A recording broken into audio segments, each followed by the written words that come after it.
their bans. Yeah, but it's definitely targeted towards Loza. He must be a familiar Azir player. Meanwhile, we do see the Bard ban, so a bit of respect for Ginseng there.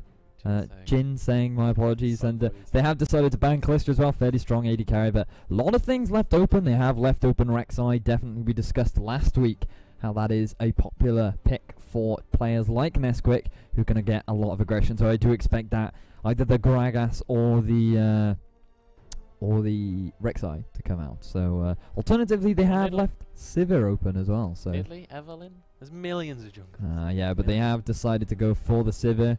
As I told you last week, Jokerism was renamed to Scuttle Crab for how often he played that Sivir. Meanwhile, Synergy on the other side gonna pick in that Rek'Sai. Definitely a confident player on the Rek'Sai at the very least.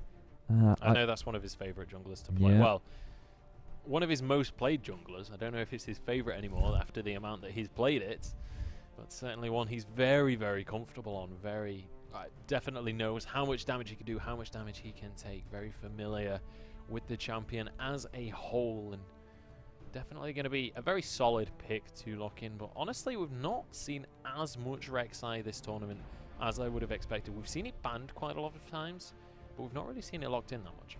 Yeah, no, that's definitely the case. But I want to talk about how interesting this... Oh, no, I was like, are they really going to pick That's Susan? why you never talk about it before they're locked in. I was like nervous about talking about their Susan? Yeah, for those that don't know, if you say Narcissus backwards, it does actually spell Susan, which is where the name comes from. Which is why... There you go. Yeah, so a fun fact of the day. But they have locked in the bomb. A little bit surprising that they've decided to bring it out this early. Does mean that Exabyte is going to get the counter pick for whatever support that he likes. Meanwhile, we do see Nesquik hovering over that Rengar. I do know he's been practicing that a little bit. But I don't know how confident they are on bringing it out for this game. No, they are going to lock it in along with the Morgana. Yeah, very confident on that Lion heading onto the Rift. We'll see how well he's going to be able to pull that one out, if he's going to be able to roar his way towards victory, or whether he'll be running away with his tail between his legs. And the Morgana as well, going to be locked in. And I mean, Morgana, generally speaking, we do see that in the support role, but it is a bit of a flex pick. You can have it in the mid, you can have it in the top lane. You can sort of mix it up with where you want to put that champion, and we've seen it in all three roles across the last few weeks in competitive play.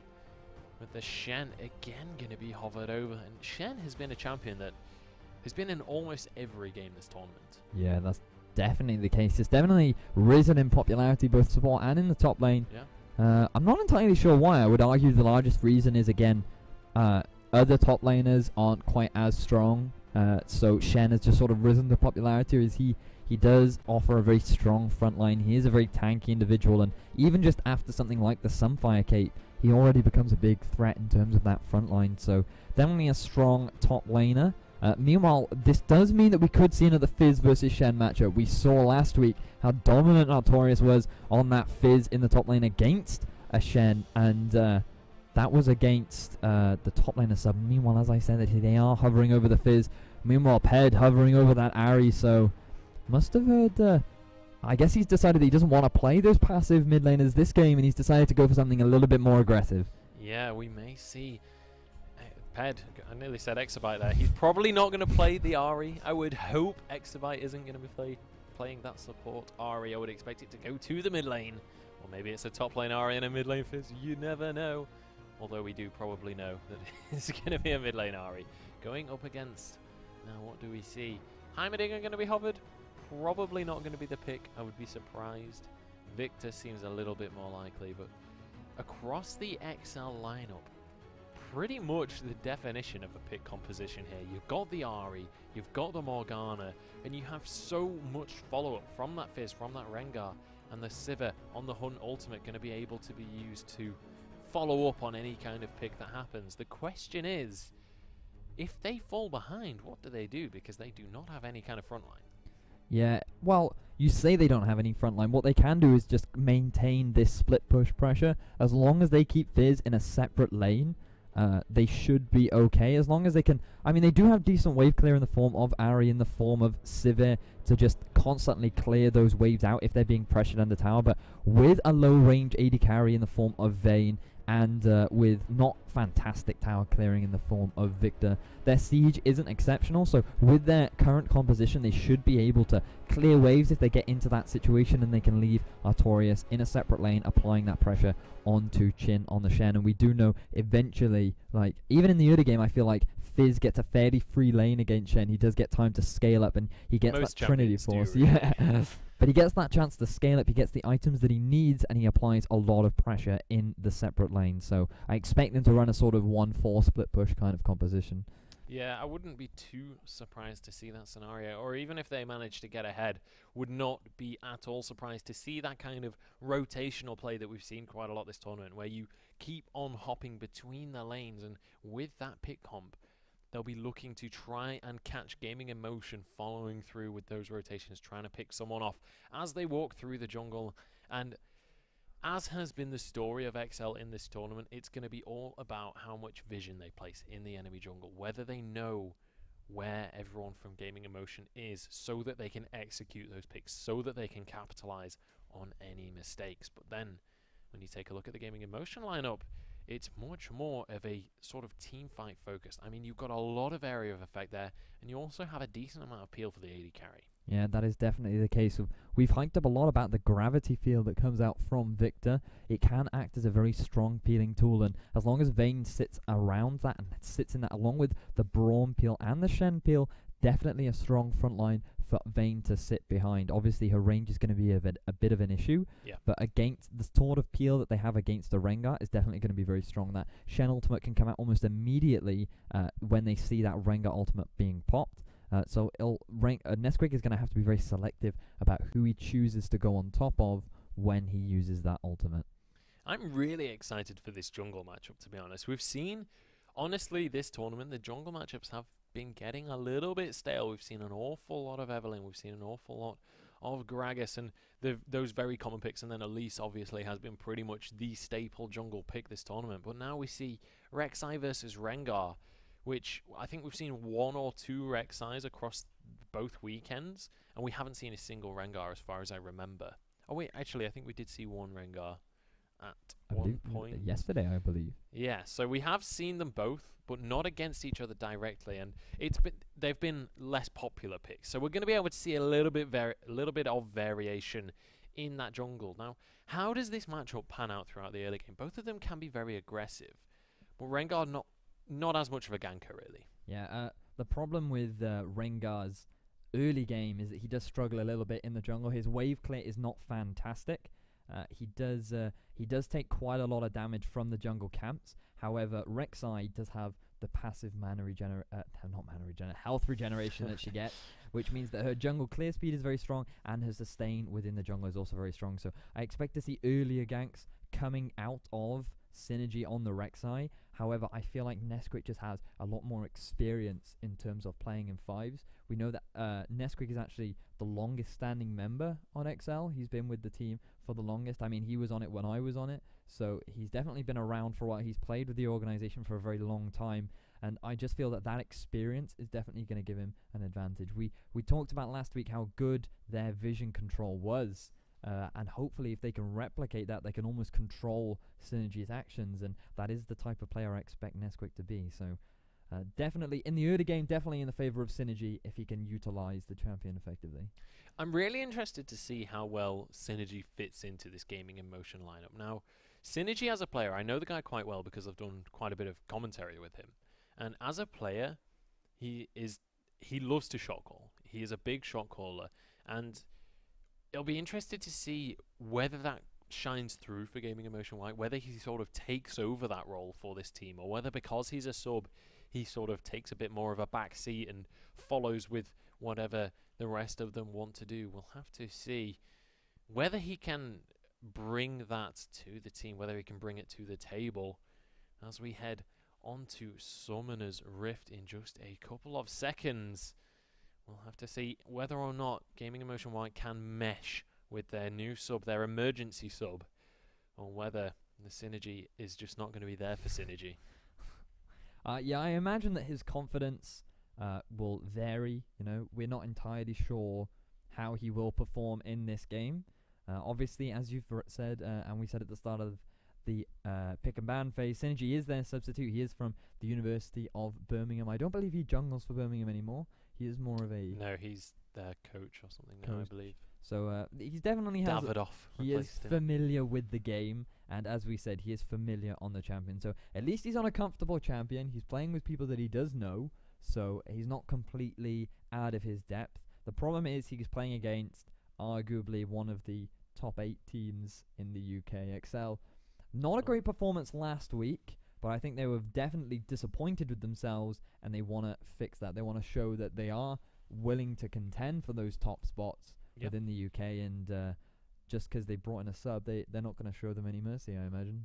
Absolutely not. I would not expect them to show any mercy, as this is going to be all or nothing for these guys. This best of 3 is going to be the decider on who takes this last spot in the UK Premiership. Who is going to be our 8th team heading into the Premiership? Obviously, they're also playing for 275 quid if they do qualify for the tournament. And XL were the team that placed 5th at the end of Season 1. So obviously that's how they ended up in this tournament, and Gaming Emotion White were one of our invites since they managed to take the 3rd place at Epic LAN. And obviously the teams that had beaten them at Epic LAN, FM and Infused, are already in our top 4 for the UK Premiership. But ladies and gentlemen, we are on to Summoner's Rift for our final best of 3 of the day between Gaming Emotion White and XL Esports, and what a series it should be. On the blue side of the map, being the higher seed, we have XL Esports up in the top lane. We're going to be seeing Artorias playing that Fizz. In the jungle, we are going to see Nesquik playing the Rengar. In the mid lane, we will see Pez on that Ahri. And in the bottom lane, Jokerism and Exabyte playing the Morgana and the Sivir. Meanwhile, on the side of Gaming in Motion White, they are on the red side for this game. We do have Chin playing Shen in the top lane, Synergy playing Rek'Sai in the jungle, Loza playing Victor in the middle lane, and Jin Kisaragi and Ginseng in the bottom lane on Vayne and Braum. Yeah, that double Jin lane, it's worked for them in the past. Can they pull it out in this best of 3? We'll have to find out. Jokerism and Exabyte certainly strong contenders, and we'll see who are going to be the victors as we head towards the lane phase. Relatively standard starts coming out from these teams. A good few wards across the river coming out from Gaming in Motion. But across the board, just everyone starting very, very safe. Exabyte and Jokerism hiding in this lane brush. Potentially not even going to start with the Crows. We'll have to see whether they do choose to go for that, or whether they're just going to try and wait and cheese someone as they head towards the lane. But I wouldn't expect Gaming Emotion to walk into lane through the river. No, but they are going to have vision of XL trying to stop them from doing the Gromp. They're going to see the... Don't know whether or not... No, they are just going to... Oh, yeah, they're just going to interrupt the Gromp, so they should both get to lane about the same time. Nobody going to get an early level 2, which should be fine for both laners. Meanwhile, XL just going back into lane, having a normal start. So both top laners deciding to do the double jungle. As I've mentioned many times, this is in the event of a lane swap. They did see the Vayne. There was always the risk of that lane swap coming out. So they decided to do the double jungle. Both top laners will get their level 2. Both will get a few items, and they will return to top lane as level 2. You make it sound like a dance move there. Do the double jungle. It's a special kind of wiggle that only the most proficient junglers can do. But certainly, when you're playing as a Rek'Sai, you're going to be able to impress... I don't know what I'm trying to say. I was going to go with something like impressing the ladies, but then I realized Rek'Sai is a lady, and then it was like... My brain just melted and I didn't know what else to say. So, unfortunately, completely messed up that joke. So. Well, the biggest advantage of the duo jungle, as I've said many a time, is the fact that the jungler doesn't have to use their pots, because, or at least in the first half of the jungle, because their top laner will tank for them. And as the top is going to go back anyway, it doesn't really matter that they take all that damage. So it means that junglers can stay in the jungle for longer, and maybe we'll see some early aggression coming up from Nesquik. But the bottom lane is being shoved under tower, and as we've discussed many a time, this is the best way to deal with a Vayne in the early game. Yep, certainly the case. And Obviously, forcing her to CS under that tower does mean that she won't be able to be as aggressive in the lane. But Artorias being quite aggressive up here in the top lane. But Chin doing more than enough to hold his own against this Fizz. But look at the amount of pots. Look at the amount of sustain that Artorias has on that Fizz. Yeah, this is thanks to the double jungle. Getting the extra pots coming back into lane. But then Chin does have the same. He decided to go for a ward instead of those pots, but choosing not to put it down as the wave is pushing towards him. So good decision making there. Meanwhile, Synergy taking the not the Cinder Hulk, the Scuttle Crab in the bottom half of the map, taking away that Jokerism from the enemy team. Going to be able to grab that one for his team. Gets him that little bit of experience. Gets him that bit of health back, and of course the vision of the Dragon Pit area. Jinseng with a nice little unbreakable there, going to deny some damage from Jokerism's Sivir. But across the board, relatively safe start. 200 gold lead in favor of XL, but really nothing that's going to particularly stick around, nothing that's going to change the game dramatically. And both of these teams wanting to start this best of 3 pretty much as safely as possible. Yeah, that's definitely the case. And with their champions, they can't go super aggressive in the early game. You can see, meanwhile, a bit of a trade going on in the bottom lane. Not massively exciting, but XL recognize that the lane's pushing against them. They recognize that their enemy laners are going to hit level 4 soon. They decide to back off. You can see that they've actually used a lot of their mana to try and shove Vayne under tower, and that's kind of going against them now, because now with bigger mana pools on the other side from GIM, they can definitely start going aggressive. Jinseng with the mad plays, jumping in front of the binding. It's not quite as exciting as I'm trying to make it sound, but Artorias could be in trouble. This one should be exciting as he playful tricks us away. Going to get caught up by the Chilling Smite. There's the flash knock up onto the fish. Can he escape this one? Still has his flash. No, he doesn't have flash. He's got Ignite instead. Could be going down here. The flash forward from Jin is going to pick up first blood. Yep, that's definitely classic Artorias, playing super over aggressive, not respecting the presence of a jungle gank early in the game, and without flash it's definitely easy to abuse that over aggression. So needs to work a little bit more on his wave management, make sure that the lane isn't too overextended. He did have a ward, but he wasn't able to spot out Synergy soon enough. Meanwhile, heal does get pumped in the bottom lane. Yeah, Jinka Saragi getting a little bit too scared there. I think he would have been okay without the heal coming out, but just wanted to make absolutely sure, and he really is being punished by this Morgana Sivir matchup that is just bullying down his HP bar. Obviously the bindings, the pulls, the ricochets, the boomerang blades, there's so much to try and avoid, and if you're not on your toes you will slowly but surely get sort of punished by that. That is definitely the case. Meanwhile, we do see Synergy getting a bit of deep vision in around the top half of the jungle. Hanging around mid, see if he can get anything. Ped is past the halfway point in the middle lane, but he has reached 6. Yeah, so I doubt he's going to be aggressed upon this early on. Meanwhile, we do see Cleanse on the side of Loza. Smart decision against Ahri. We talked about this matchup in the past, and generally it favors Victor in a lot of regards, but it definitely can be argued as a skill matchup due to the massive amount of mobility coming out from Ped. But having Cleanse on a Victor makes it a lot easier in the event that a Charm does decide to land. You can also Cleanse Ignite, which is extremely annoying. Certainly is. I mean, this is something that used to be the meta down in the bottom lane for quite a while. You would run that Cleanse occasionally just in case they were running the Ignite, and Ignite was a very common summoner spell back then. This is way before Barrier even existed. This is when Graves was the AD carry to go for. It was basically Graves Corki every single lane. I'm talking like Season 2. So those of you who haven't been playing that long, I apologize for sounding like an old man.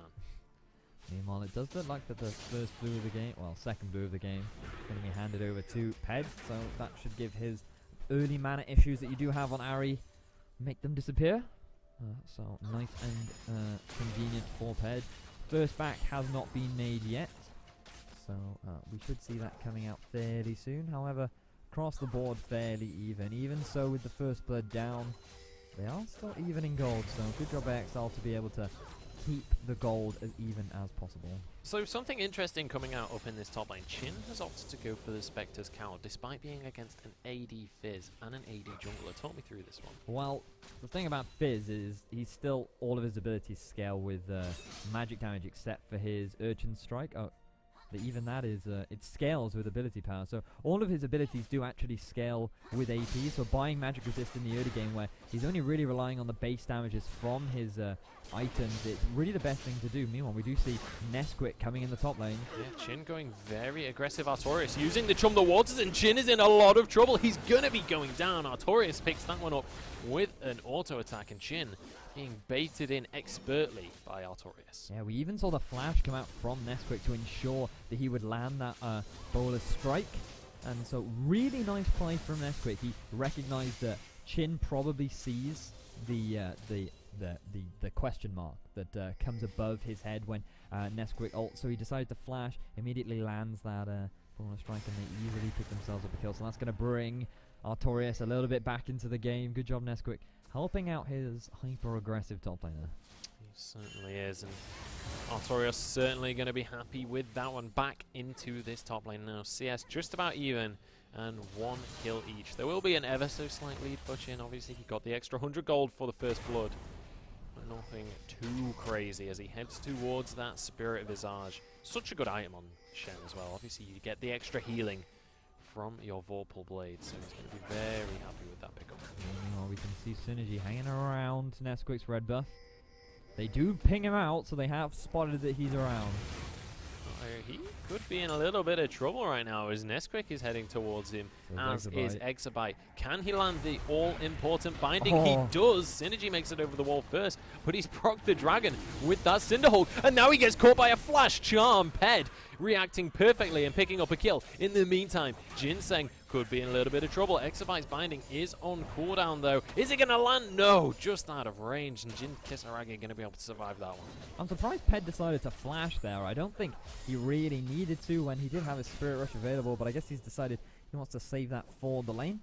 So, yeah, nice pickup for Ped then. 2 assists as well coming over for... Oh no, Nesquik didn't get an assist. Unlucky friend. Unlucky Chucky. Unlucky Chucky. But yeah, very nice response from XL. They recognized with their vision control in their half of the jungle that Synergy was trying to invade.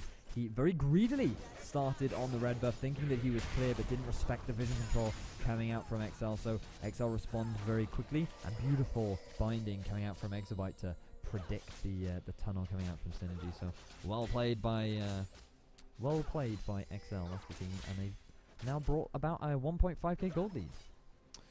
Certainly have, and if you take a look across the lanes as well, CS just about even, but a couple of lanes eking ever so slightly ahead for XL. 10 CS in that bottom lane, just under 10 CS in the mid lane, and 10 CS in the jungle as well, and only a 5 CS difference in that top lane. So these ever so slight advantages all starting to build up for XL and increasing this gold lead to 1,500. So it's all about getting those tiny advantages, and if you grab enough tiny advantages, they start to turn into a much, much bigger one. And we'll see if they're going to be able to utilize that, if they're going to be able to keep turning that into more and more. But Chin could be in trouble up in this top lane. As we see Nesquik hanging around in the bush, but are they going to go for the tower dive? I doubt that they'll dive him. He is fairly close. He does have his flash available. I do wonder whether or not, but you can see that they have decided that... Oh no, he used his Shadow Dash, has to flash away from this one. Artorias tanking up this tower as Chin. He's going to have no cooldowns available, but Artorias tanks that tower for far too long, and he's going to go down as well. And now Ped could be the one in trouble as the Death Ray hits him, but they decide to back away from this one. Yeah, unfortunately for Artorias, he did use his Playful Trickster. Playful Trickster, that's the one. He did use his Playful Trickster. His E. He used his E.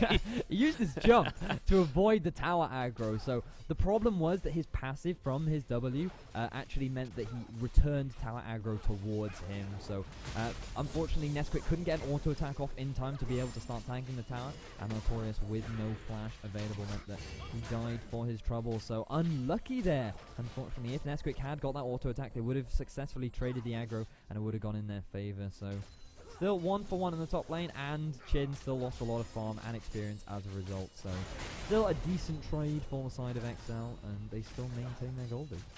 They certainly do, and it is a 1,500 gold lead. It was getting closer to 2,000 gold, but ever since that top lane gank, unfortunately, not quite gonna go in their favor. And ever so slight increase in the gold that Chin got. Obviously, he was the last one to die, so he's worth ever so slightly less gold, and Artorias was worth ever so slightly more, so gonna be happy with that one. Jinsang getting caught by a banding, taking a huge chunk of damage there.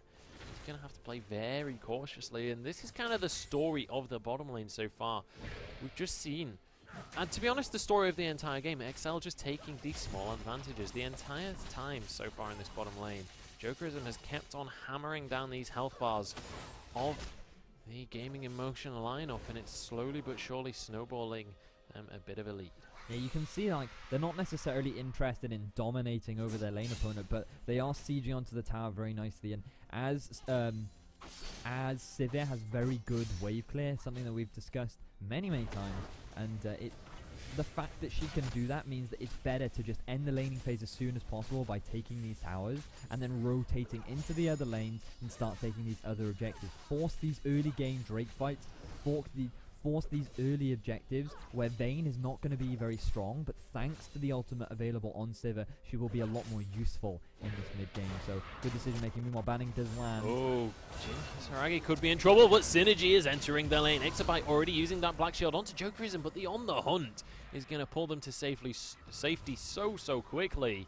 The heal going to be used as well, and it may have been a few summoners for them, but they're going to be able to escape the gank. Yeah, same summoners used on both sides. We got heal from both those characters. While in the mid. Yeah, we do see Loza keeping running with the bolus shot on him for some reason there. I'm not sure quite what happened. Might have just been a spectator bug, in all honesty. That was a bit weird, though. Not 100% sure. We don't see any pauses coming out, so I've got to assume that it was a spectator bug.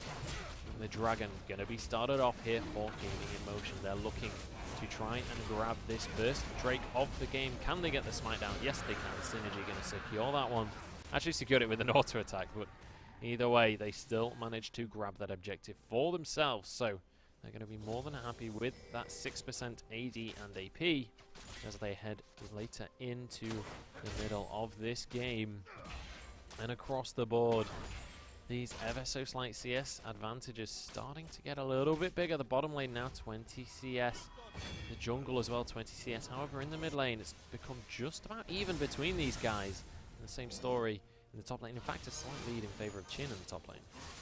Yeah, it does look that way. And I mean, Artorias, both top laners now at 2-2 and 0. We do have the Spirit Visage completed for Chin. Meanwhile, he is working towards that Trinity Force. And the moment he completes that, he will definitely be a top contender for Chin. But just going to jump out of that little taunt from Chin. Cheeky taunt. Cheeky? Cheeky Chin. Nice and cheeky little play there. Meanwhile, yeah, there was a really nice decision making from the side of Gaming in Motion to pick up that dragon. They recognized that the ultimate was down from Nesquik, and Ped was forced extremely low from the damage that he took from Loza in the mid lane. So they decided that that was a prime opportunity to go and take that dragon, and they pick up their first dragon of the game, giving them a slight objective advantage. Meanwhile, the gold favor is still towards XL. So we will see whether or not XL will be able to utilize this coming into the mid stages of the game. Synergy heading down to this bottom lane again, but just not able to find the opportunities. That's the second time he's come down now. Obviously hoping to take advantage of the lack of summoner spells, but Jokerism taking a huge amount of damage from just 3 auto attacks from Jin Kisaragi. And this is what we've been talking about. In that sort of 1 versus 1 setup, there's not really any scenario where Sivir manages to trade evenly with Vayne, if Vayne plays it correctly. Yeah, it's definitely, as we've discussed this many a times, it's just the fact that Vayne is so incredibly good at trading, at dueling. Meanwhile, ult in the mid. There certainly is. Loza in a lot of trouble. He is in fact going to go down, but the Chaos Storm finishes off Ped as well. So unfortunately, going to be a 1-for-1 XL, not quite managing to turn this in their favor. And this has sort of been the story of Nesquik's gank so far this game. We saw it happen in the top lane. We've just seen it in the mid. He comes in for these trades. Nesquik gets away with it, but the laner ends up trading 1-for-1. Yeah, but it was a really nice reactionary play from Loza to drop everything onto Ped. Ped decided to flash in rather than use his Spirit Rush. I'm not entirely sure why he decided to flash. Perhaps he just prefers to use that and hold the Spirit Rush for another time. Meanwhile, we do see Jinsen jumping in the bot.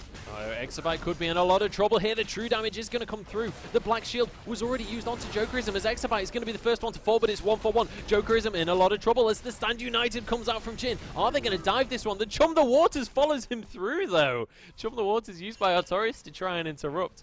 but it in fact follows it down to the bottom lane. Yeah, well, thanks to that Chum the Waters, he stops the follow-up coming from the side of Gaming in Motion, so good actions there by Artorias, and as a result, he's probably going to pick himself up that top tower. So they do trade 1 for 1 in the bottom. Vayne does pick up that kill, but so does Nesquik, so kills still going on to good targets.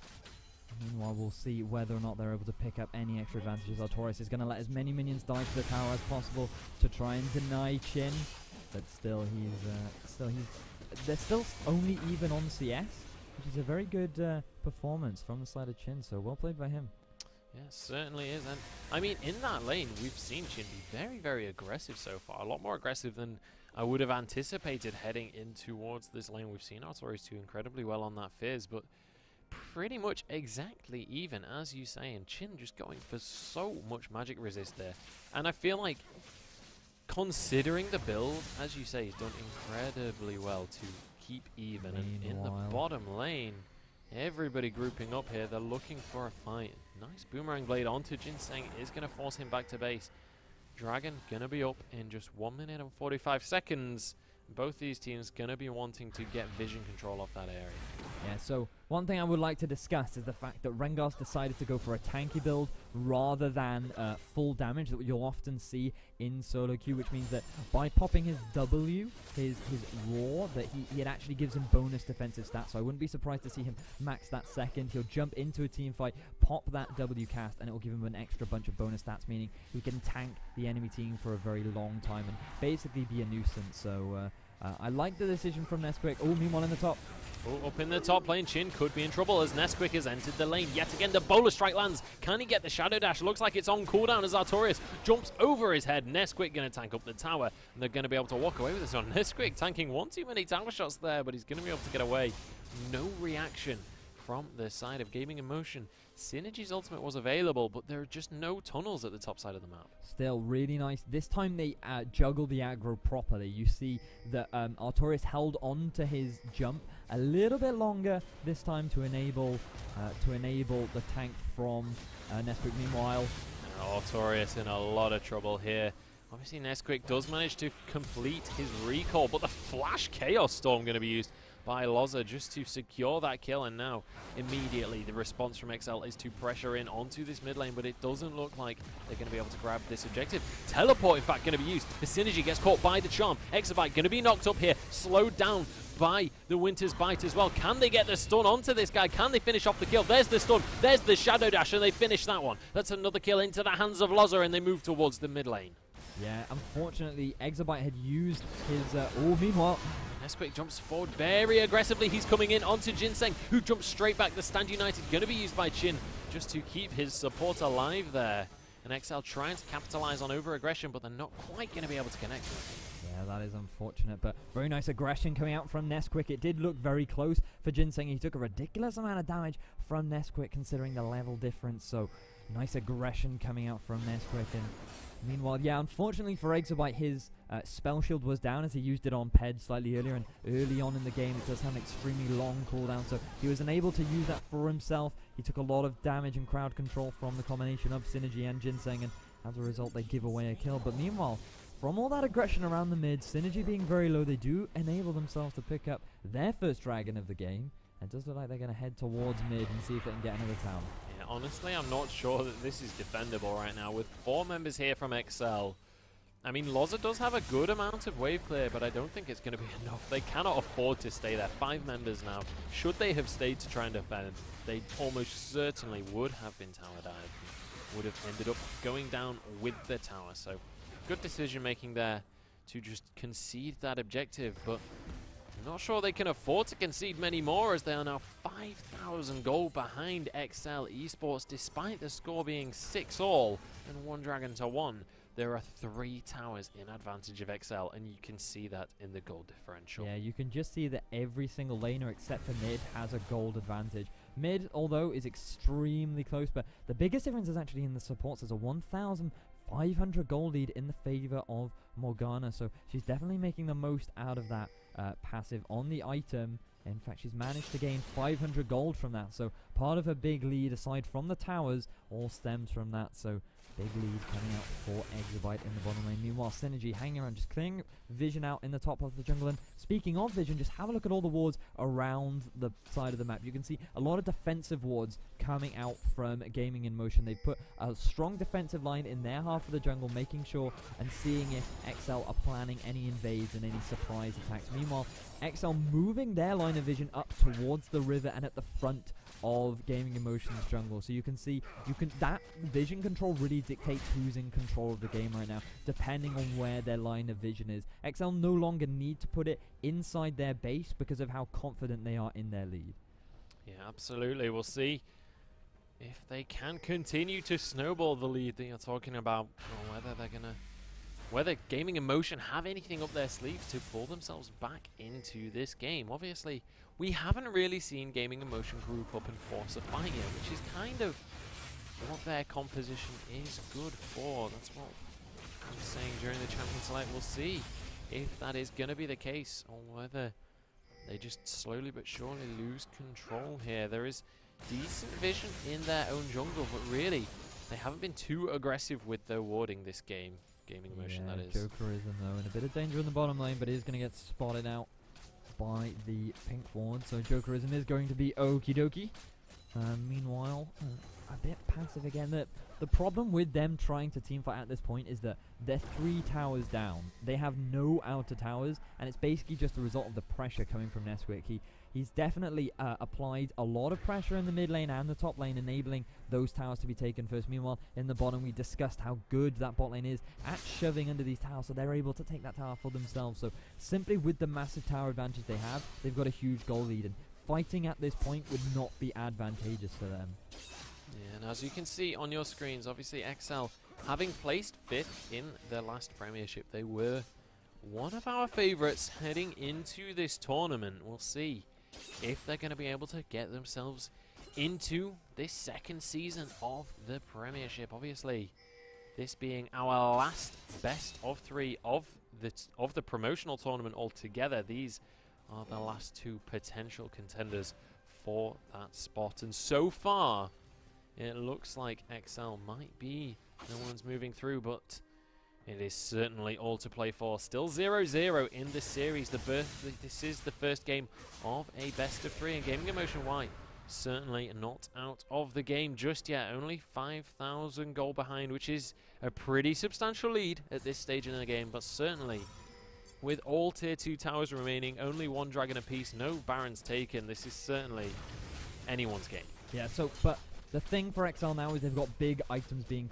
completed. We can see Trinity Force and Blade of the Ruin King finished for Artorias. That means that Chin is going to really struggle in that top lane. Next, we have Nesquik completing his Spirit Visage, so he's going to have a nice amount of cooldown reduction. I do believe he's hanging around that 30% mark with that build on top of his runes and mastery, so he's going to be able to pop that ultimate as often as he likes. Meanwhile, we do have the Death Cap completed for Ped on the Ari, as well as the Infinity Edge and Static Shiv for Jokerism. So they're definitely at strong points within the game, but on the other side they do also have very strong items. So team fights at this point in the game, while the goal lead is in favor of XL, could still be very, very close depending on how they choose to play them. I feel like Loza's probably the biggest threat at the moment with the amount of damage that he can put out. He is 3-1. He does have Death Cap completed as well as Morellonomicon, but we will have to see who they choose to focus in these upcoming fights. Absolutely. Interestingly, we're seeing a sort of split push Ari strategy coming out from XL Esports, using that nine-tailed fox to try and push out a different lane, try and get this global pressure going. And obviously with the Spirit Rush, it is very hard to catch an Ari when you manage to get anywhere near her. Synergy being forced away from his own jungle here, as we see Nesquik and Artorias just doing what they can to bully out the enemy Rek'Sai, giving her as hard of a time as possible. But again, Ped now hiding in this bottom lane, just waiting for Jin Kisaragi to come down and try and get this CS. But I don't think he's going to be able to find him, as nobody's coming down to this bottom lane. Yeah, probably hasn't realized yet that all 4 members are sitting in the top half of the map, and he could be taking a free tower, but meanwhile they're all collapsing onto Artorias, which is absolutely fine for XL because they're going to pick themselves up their second dragon of the game completely uncontested thanks to their superior vision control. Meanwhile, they are heading over to that Baron. Oh, is this going to be yet another early Baron? I say early, actually. We're almost 30 minutes into the game, but it's going down incredibly quickly. That is going to be a bottom lane tower taken down as Artorias jumps in and takes out the Bard immediately. That's not a Bard, that's a Braum. But the Baron is going to be going down. However, it may well be traded for a bottom lane inhibitor tower. The base race is on. Can they get back in time to defend this inhibitor? It's going to be a no, as Artorias is taken out for his trouble, but he manages to stop enough recalls to secure that bottom lane objective. Yeah, XL recognized that they weren't in a position to contest the Baron, so they decided that the best thing they could do in this scenario was to get that inhibitor. They were already grouped as 4, pushing that tower, and they decided, right, if you can stop the backs, then we can take this inhibitor. So Artorias gives over his life very valiantly to prevent the backs from coming out, and enables XL to pick up the first inhibitor of the game. So thanks to that inhibitor being down, it probably means that Gaming Emotion are unable to take any real advantage from this Baron buff. It will be interesting to see. They do obviously have Chin, who can quite easily split push in the bottom lane, but I'm quite surprised he's gone for a Frozen Heart this game. I can sort of understand it, however, something like a Randuin's might have suited a champion like Shen a little bit better than Frozen Heart. Nevertheless, that is what he's decided to go for, and it does look like he's heading towards perhaps a Wit's End next.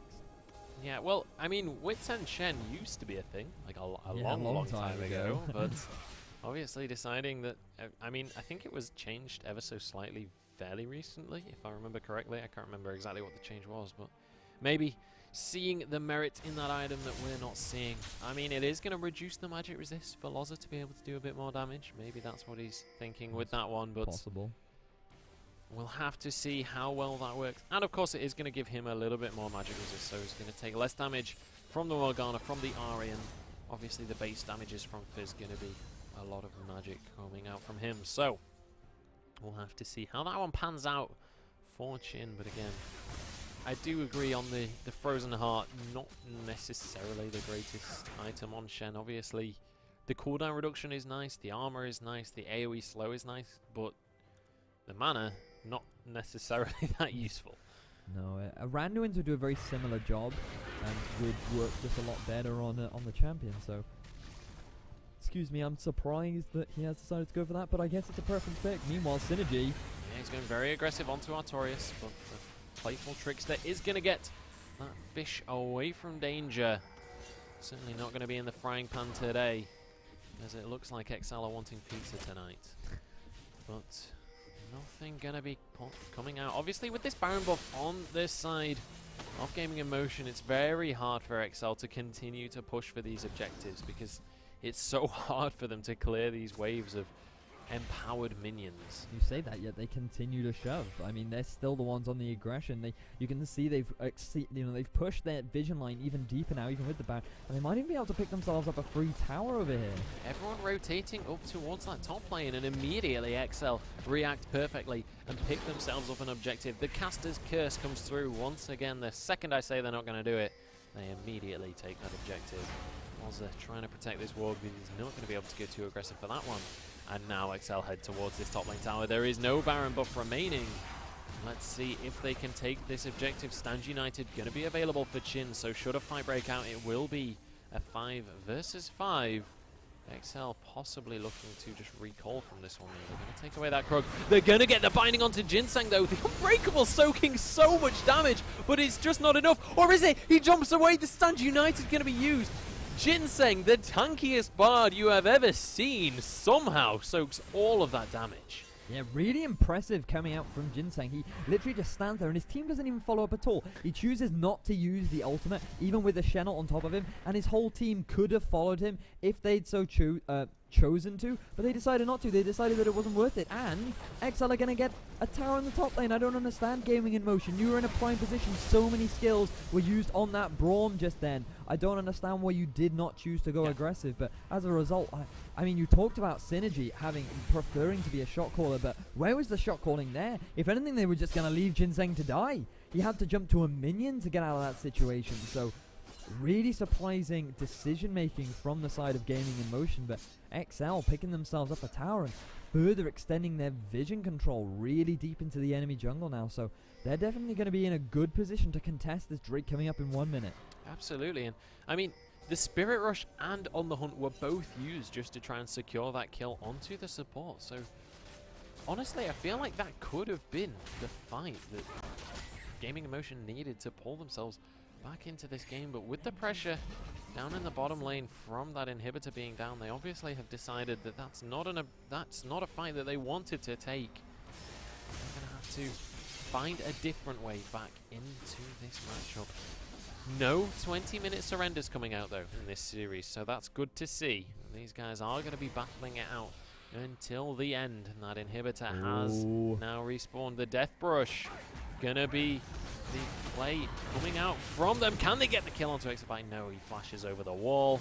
He's gonna pull himself to safety, but that is gonna be the Soul Shackles and the flash on cooldown for Exabyte. Both pretty important cooldowns heading in towards this dragon fight. Are they going to go for it? Jinseng taking so much damage, but the Sand United is going to come through. Synergy having to back away. Would Nesquik, can he fall? Yes, Jin manages to pick that kill up, but it's a 1-for-1. Exabyte so low, but Jin gets taken out. He was all on his own, but Loza gets the return kill. Now Artorias pushing very aggressively. Can he finish anyone off though? The damage coming out from Loza is absolutely huge. He's going to be going down. No, the Playful Trickster comes out. Everybody's so low for XL as Loza flashes forward, nearly gets the double. He's just waiting on cooldowns right now. Is he going to be able to get anything? The Death Ray would finish it, but oh my goodness, so low. Ped had only gone a little bit aggressive there at the end. He probably would have been able to pick up a kill onto Loza. We can see that whole fight starts with Exabyte flashing over the wall, having to use the Soul Shackles, as you said, very early on. Meanwhile, they're still dancing around the dragon.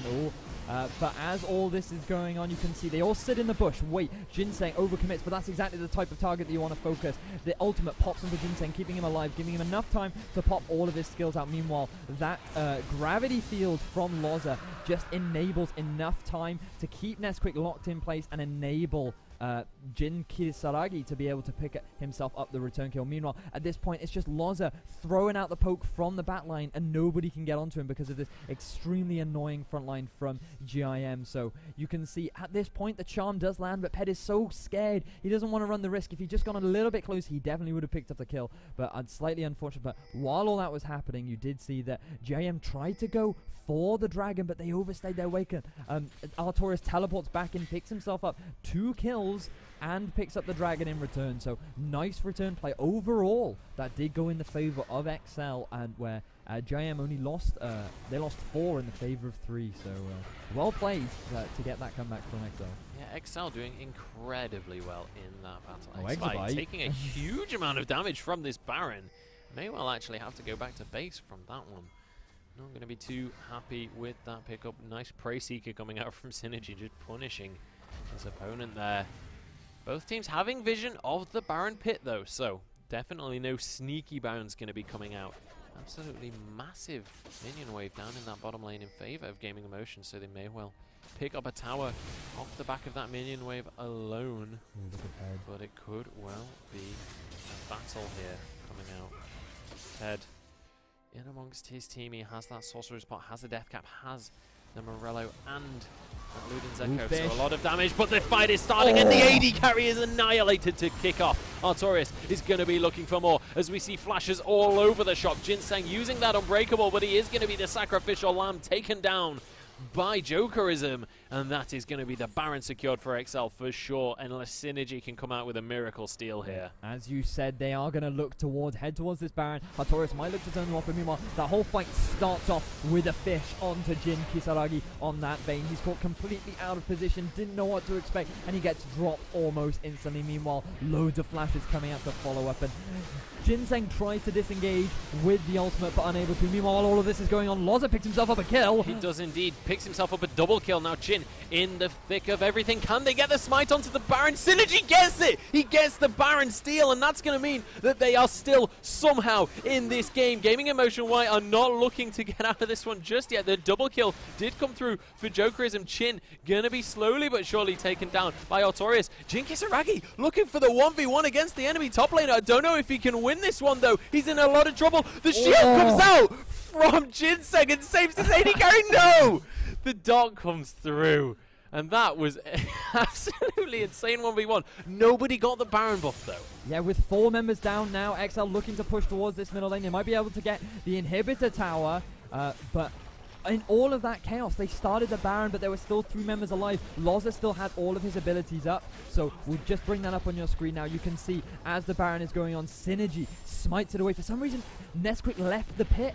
Very questionable decision-making from him. He ends up giving away the Baron, and you see Chin kept the Baron as well as Jin on that vein, and while you see this solo kill coming out from Artorias, Jin thinks, no, I can take on Artorias. But Artorias is like, no, I'm going to make up for what happened last weekend, and I'm going to solo kill you out. He uses the jump, gets Kisaragi so low, but if it wasn't for Ginseng showing up, then that is what allows Jin to keep him alive. But thanks to the passive from Artorias, he does pick up the return kill, and that is overall, they do ace them and enables them to pick up a middle inhibitor. So a chaotic fight from both teams, but overall XL do come out ahead with a 7,000 gold lead. Absolutely, and at this point, honestly, 7,000 isn't really as much as it sounds like. I mean, as we start to head towards that 6-item point, the gold difference is going to mean less and less. If Gaming Emotion can just cling on, as they have been doing, for another sort of 10 minutes, it's going to be basically even. If they can protect these inhibitors, if they can wait for that mid lane inhibitor to come back up, it is certainly going to be all to play for. However, XL are certainly going to be looking to make sure that that is not the case, make sure that they can pick up some more objectives, and I would not be at all surprised to see this bottom lane inhibitor as the next objective. Obviously, Dragon up in 1 minute 20, the bottom side of the map is certainly where they're going to look to be. Yeah, the biggest problem Gaming Emotion have right now is the fact that Artorias is at a point where he cannot be soloed. Like, we saw, he didn't even have half of his skills up, yet he still manages to outplay Jin Kisaragi. I mean, he does so much damage right now, and he is so tanky that who's going to 1v1? And then they're going to have to send at least 2 people to deal with this split push threat from Artorias. Meanwhile, there's going to be 4 members sitting in the other lane. They're going to be looking to pressure that last tower. I do wonder whether or not they're going to bother with this 4th Drake, considering the fact that the middle inhibitor is down. They want to take the most of that as much as possible. Meanwhile, they are pushing their vision up. This is so important for teams to maintain this vision. They don't want to run the risk of anyone getting flanked. They don't want Synergy to come around from the side, and they definitely don't want any other members of Gaming Emotion to flank around from the side and pick off one of their members. But fair play to Loza. He is currently 2,000 gold ahead of his opponent, and that's largely thanks to the 8 kills that he's managed to pick up through all of these team fights. So definitely a large contributor. Meanwhile, in the bottom lane, they have sent 2, which is putting XL in a perfect position to contest for this top tower. However, there are no minions here just yet. They have to wait for quite a while until that minion wave is going to get to the tower. XY tanking it for a little bit, but they just can't commit to that one. In the meantime, Chin battling away with Artorias in this bottom lane. They need to make a decision on which one they're going to defend here, because slowly but surely they're losing out in this trade. Artorias going for the 1v1. Chin is in a lot of trouble, and at the same time they're pushing in onto this top lane tower. Can Chin escape this one? He's taking a lot of damage. The ignite is going to be there, but he makes it onto the fountain, and the top lane tower survives. Somehow they don't push in just yet. However, this bottom lane inhibitor is going to be going down, and now the top lane inhibitor, the last one remaining. Is Artorias going to even bother coming up, though? He could just continue to pressure on towards the Nexus. Chin has just got such a difficult decision to make. Does he stand united, or does he stay and try and stop the fish? Whichever one he goes for, there are negatives. As Synergy goes in, gets the triple knockup. Can they go for this one? Another triple knockup comes through. The Chaos Storm is massive, and the double kill comes through for Loza. Synergy immediately tries to retreat as Artorias heads over, but they managed to win the fight. Yeah, beautiful engage from Synergy there. You saw him tunnel in, flash underneath 3 members of XL, get a 3-man knockup, and then followed up by that, you see Ginseng coming out with a follow-up knockup. You can see here, Synergy is about to engage. They feel like they're in a do-or-die situation. 3-man knockup onto 2 of the main damage dealers from the side of XL. Meanwhile, Ginseng followed up by a double knockup, and this Chaos Storm just does so much damage. Meanwhile, XL immediately decide we need to disengage. We can't fight this. They go, they take away the dragon, and they're going to take away the bottom inhibitor. But meanwhile, they need to be careful, because GIM Loza is at a point now where he's basically full build. He's only got the Mark III left of his Hex Core, and once he's completed that, he's going to be fully built, and he's already sitting on 807 ability power.